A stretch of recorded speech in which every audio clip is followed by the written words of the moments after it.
like when we look at religion or religions in plural, one of the ways that I've described it is that there are nuggets of genuine truth in there.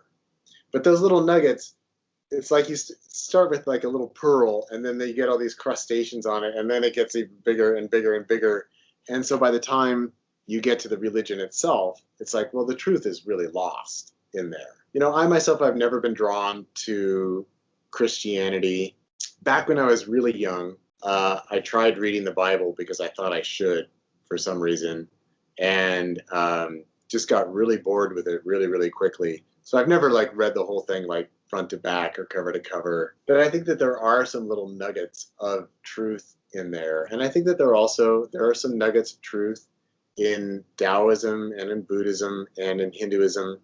But then, you know, all religions grow in different cultural and historical contexts. And what gets emphasized, what gets promoted, what gets formalized, you know, changes on historical context and changes in cultural context and socio-political, economic context. They're not really about truth. They're not really about reality. They're about the society and how the society is interacting with itself.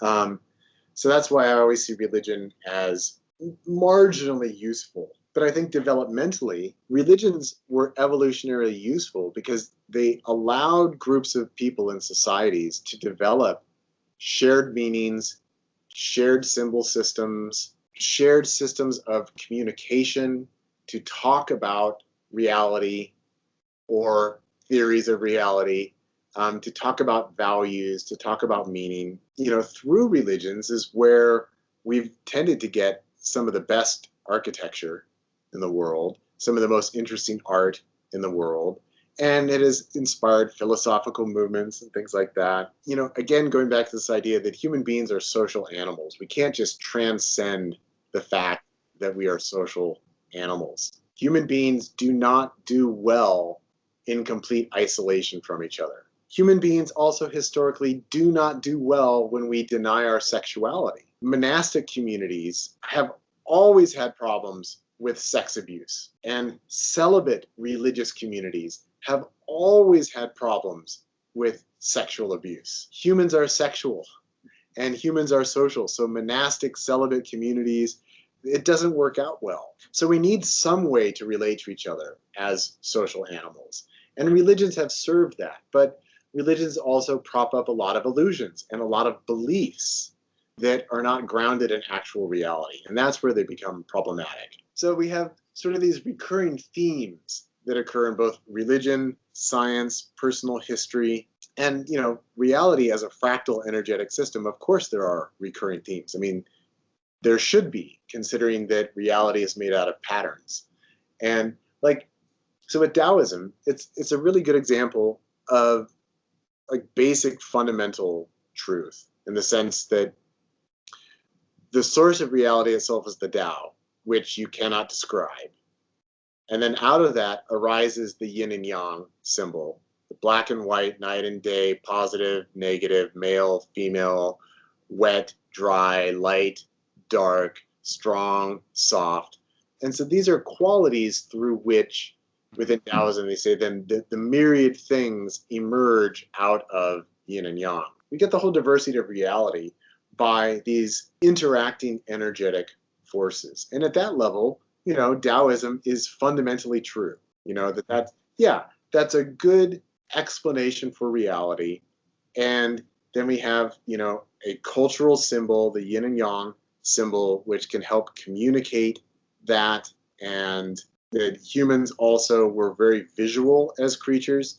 So it helps us to have symbols that represent our ideas, that we can relate to that, because we are so predominantly visual in terms of our senses. But then, like, if you get into the nitty-gritty Taoism as a religious practice, well, then there's just lots of weird stuff that is not necessarily about reality. It's about Chinese culture. Burning hell banknotes. Like, this is a part of Taoism. So this is a cultural practice in China. There's kind of two branches of Taoism. There's what's called philosophical Taoism, and then there's religious or magical Taoism. Within religious and magical Taoism, there is the idea, okay, so there's yin and yang.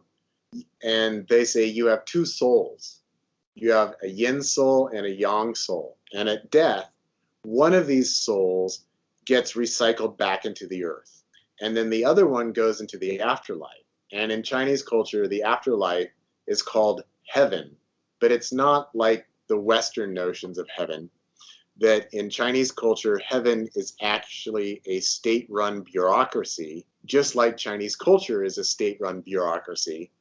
And so your ancestors' souls go to this heaven, but they might need some extra cash to bribe the heavenly officials in the heavenly bureaucracy.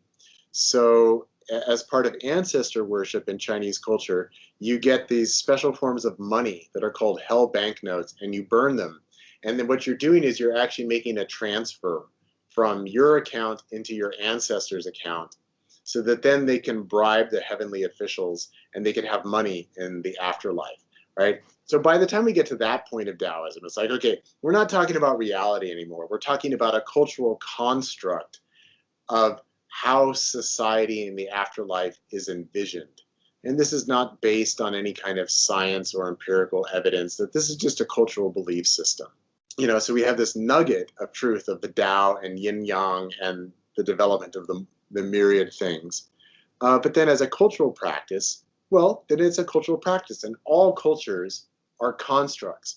There are no cultures that are fundamentally true in any sense, that they're just enactments of shared meanings by these social animals that project a lot of beliefs and then interact with each other as though those beliefs were actually reality, Or in Christianity, we have this concept of I am. God is the logos. It says I am. Then we have this really elaborate, convoluted story of Adam and Eve, and that later got interpreted as, oh, well, that was original sin. And then we got this guy, Jesus, who apparently is fully God and fully man at the same time, which my position is, okay, so that's everybody, right? That describes everyone. It's not just Jesus. But in Christianity, that's just Jesus, fully God and fully man.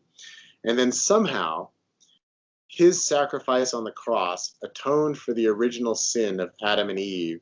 And then that opens the gates of heaven so that people can be redeemed and enter into heaven. And therefore, when Jesus says, I am the light, I am the way, he is the only way to get into heaven, right? So we have, one of the great things about Judaism as a religion is that it did overcome polytheism and say, well, actually, there's only one God.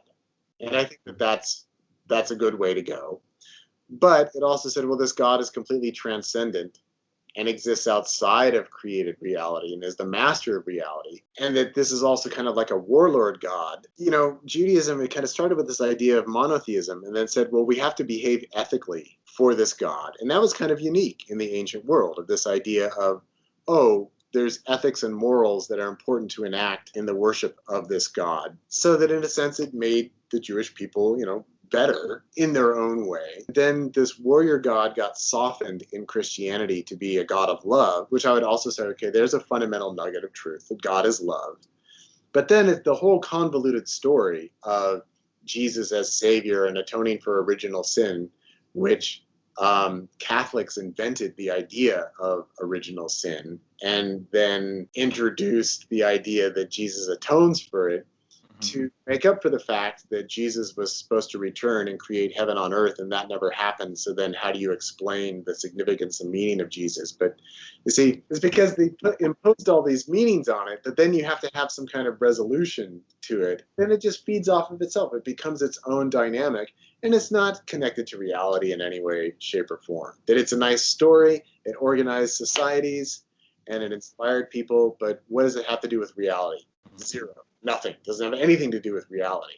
It's just stories that people are living their lives by and imposing meaning. In the United States culture, Jesus gets used as a weapon, like all the time. The dude has been weaponized, particularly in the Republican Party. And I'm not saying this as a Democrat, because I do not belong to any political parties, but Jesus has totally been weaponized in this country and is used as a tool to oppress people and to create abusive systems of power. That was like the great thing about Christianity is like, well, here's this figure who's supposed to be the embodiment of unconditional love. And love thy neighbor and turn the other cheek. And what you do unto me, you do unto God. And what you do unto your others, you do unto me. You know, these are all, you know, that's a great message. Then it got totally warped and distorted. But at its core, it's really a beautiful message, this idea that the infinite love of God is accessible to every single person on the planet, that you can experience that you can receive that you are worthy of that. That's a very powerful religious message. It's a powerful statement. And that's something that Christianity introduced that, you know, other religions in the Mediterranean, they weren't saying that. You know, so that was really a novel development within Christianity. And I think that that's powerful. And that's part of what drew people to Christianity. But then, you know, time moves on, and then the cultural system developed, the power structures developed, the competing interpretations and theologies developed. And so then that original message kind of gets lost and overwhelmed by other concerns. The problem is when we mistake our stories and interpretations that are fractaling out from the center of truth for reality and then wrap our identities around it. That's where we get lost as humans. That's why I always go back to clarity, personal responsibility.